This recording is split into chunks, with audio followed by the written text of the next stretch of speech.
और अच्छी खबर है, कल मैंने आपको बताया था बाइडेन कैसे आ रहे हैं और कौन सी गाड़ी में से सफर करेंगे।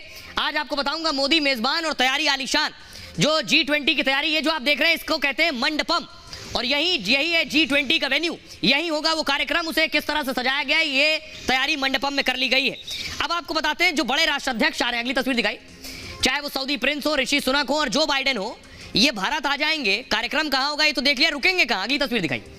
ये आप देख रहे हैं hotel ITC Maurya, hotel ITC Maurya में रुकेंगे जो बाइडेन। ये ITC मौर्य की तस्वीर आप देख रहे हैं, अगली तस्वीर दिखाई जरा।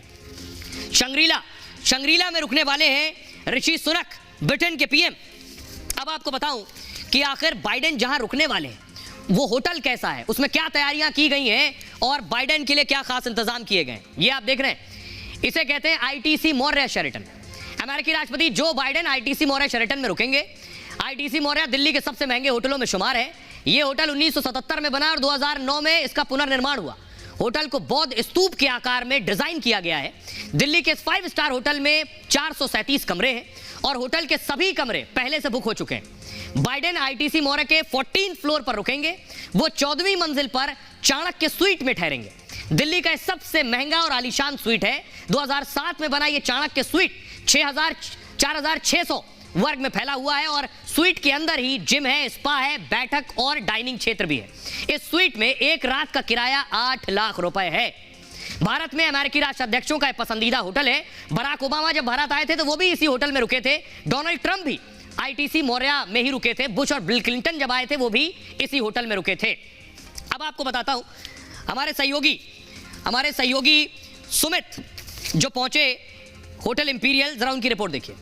हम इस वक्त मौजूद हैं शंग्रीला होटल, जहां पर G20 के जो तमाम सदस्य देशों के राष्ट्राध्यक्ष पहुंचेंगे, उसमें से ब्रिटेन के प्रधानमंत्री ऋषि सुनक यहाँ पर ठहरेंगे। CISF के जवान हो या फिर इसके अलावा अलग अलग सिक्योरिटी फोर्सेस, उन्हें अलग अलग जगहों पर तैनात किया गया है। तो शंग्रीला होटल जो है वो भी गवाह होगा G20 के इस महा आयोजन का, जब तमाम जो राष्ट्राध्यक्ष जैसे जैसे यहाँ पर पहुंचेंगे वो अलग अलग होटल्स में यहाँ पर ठहरेंगे। और फिलहाल जो तस्वीरें आप देख रहे हैं ये है शंग्रीला होटल की, जहाँ जर्मनी के जो डेलीगेट्स रुकेंगे और इसके अलावा जो ब्रिटेन के प्रधानमंत्री हैं ऋषि सुनक, वो यहाँ पर ठहरने वाले हैं। अब आपको दिखाता हूं कि कहां रुकने वाले हैं बाकी के राष्ट्राध्यक्ष। ये आप देख रहे हैं ऋषि सुनक साहब को। ये होटल जो आप देख रहे हैं दिल्ली का शंग्रीला होटल, इस होटल में ब्रिटेन के PM रुकने वाले हैं और दिल्ली के दिल यानी कनॉट प्लेस में ये होटल है। इसमें करीब 320 कमरे और स्वीट हैं। स्वीट का एक रात का किराया है 2 लाख रुपए। ये होटल अपने रेस्टोरेंट के लिए मशहूर है और इसमें 5 स्टार रेस्टोरेंट मौजूद हैं शंग्रीला में। जर्मनी के प्रतिनिधि भी इसी होटल में रुकने वाले हैं। अगला नाम है फ्रांस के राष्ट्रपति मैक्रो, क्लैरिजेस होटल में रुकेंगे और दिल्ली का क्लैरिजेस होटल 1955 में बना। आजाद भारत का यह पहला 5 सितारा होटल है, 5 स्टार होटल। अपने कमरों और स्वीट्स के लिए इस होटल को जाना जाता है। ऑस्ट्रेलिया के PM एल्बनीज इंपीरियल होटल में रुकेंगे। इंपीरियल होटल की इमारत आप देख रहे हैं, ये दिल्ली का 5 स्टार होटल है और 1936 में बना ये बेहद आलीशान होटल है। इंपीरियल होटल में 235 कमरे और स्वीट्स हैं। स्वीट्स यानी जो सबसे महंगा, जिसे आप सबसे आलीशान कमरा कहें, उसे आप 5 स्टार होटल में स्वीट्स कहते हैं। सफेद संगमरमर के पिलर और हरे भरे बागीचे बहुत लुभाते हैं इस होटल के। ये इस होटल की खासियत है। आइए आपको बताता हूं कि आखिर ये जो G20 हो रहा है, इस G20 का मकसद क्या है, हासिल क्या होगा। बहुत से लोग हैं बहुत दिन से सुन रहे हैं G20 हो रहा है दिल्ली में, तो देश को क्या मिलेगा वो देखिए जरा। मोदी की अगुवाई में भारत का दुनिया में डंका बज रहा है।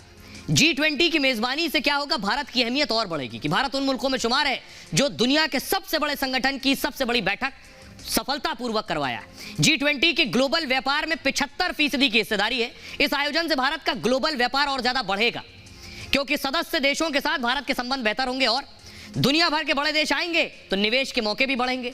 निवेश के मौके बढ़ेंगे तो रोजगार बढ़ेंगे, मतलब बड़े कारोबारियों से लेकर छोटे कारोबारियों को फायदा होगा। इस आयोजन से पर्यटन भी बढ़ेगा, उसमें इजाफा होगा। दुनिया भर से लोग भारत आना चाहेंगे, घूमना चाहेंगे। भारतीय उत्पाद का भी ग्लोबल स्तर पर प्रचार होगा, मतलब इससे सीधे भारत में रोजगार के मौके बढ़ेंगे। भारत दुनिया की 5वीं सबसे मजबूत आर्थिक शक्ति है।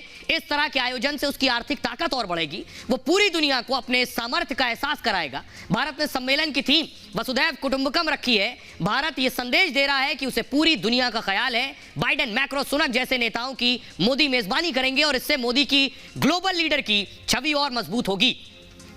सुनिए जरा G20 के शेरपा अमिताभ कांत क्या कह रहे हैं, सुनिए। G20 का जो मल्टीप्लायर इम्पैक्ट होगा इंटरनेशनल टूरिज्म पे, डोमेस्टिक टूरिज्म पे बहुत ज़ोरों का इम्पैक्ट होगा। और हर व्यक्ति जो आया है वो अपने देश में जा के कह रहा है कि इंडिया जैसा एक्सपीरियंस उसको कभी कहीं नहीं मिला है। तो ये एक्सपीरियंशियल टूरिज्म जो है और हमारा कल्चर है, हमारा हेरिटेज है, इसका बहुत इम्पैक्ट पड़ेगा, मल्टीप्लायर इम्पैक्ट होगा इसका। और जैसे ये सब लोग ब्रांड एम्बेसडर की तरह बात कर रहे हैं, हमारा सॉफ्ट पावर आगे बढ़ा है, उसी तरह हमारा हार्ड पावर बढ़ेगा।